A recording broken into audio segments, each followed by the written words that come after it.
मेरी इन बहनों को देखना कभी, दौड़ दौड़ करके पीहर जाती है ये ससुराल से, केवल मां का प्रेम पाने के लिए जाती है। जो ससुराल में इनको कालजे में दुख होता है, कभी कभी हम सुनते हैं कि कई कई बेटियां जब ससुराल का दुख पड़ता है तो ट्रेन के आगे कट करके मर जाती है। कभी कोई बेटी का और दुख बढ़ता है तो जहर पी करके मर जाती है। वो मां के पास में दौड़ दौड़ करके जाती है। एक दो रात जब मां को दिल की बात कहती है तो थोड़ा दिल हल्का हो जाता है, कुछ दिन और दुनिया के जहर की घूंट पी लेती है। लेकिन जिस दिन उसकी मां चली जाती है उस दिन वो सोचती है कि संसार सूना हो गया है, और वो पीहर जाना भी बंद कर देती है।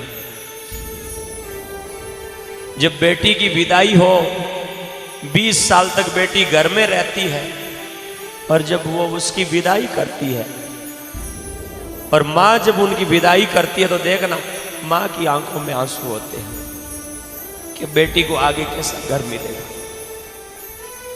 अगर कोई नशेड़ी मिल गया तो बेटी की जिंदगी बर्बाद हो जाए,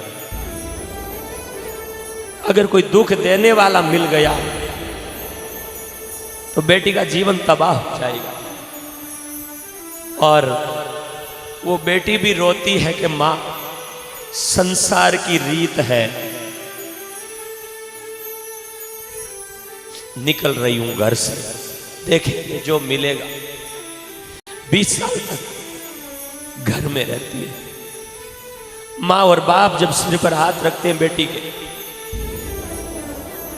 वो आंसू लेकर के निकल जाते हैं। आगे जो भी घर मिलेगा मां, उस घर को मैं ले लूंगा। और बेटियों को देखना खूब रोती है। घर से जिस दिन बेटी की विदाई होती है हर आदमी की आंखों में आंसू होता है।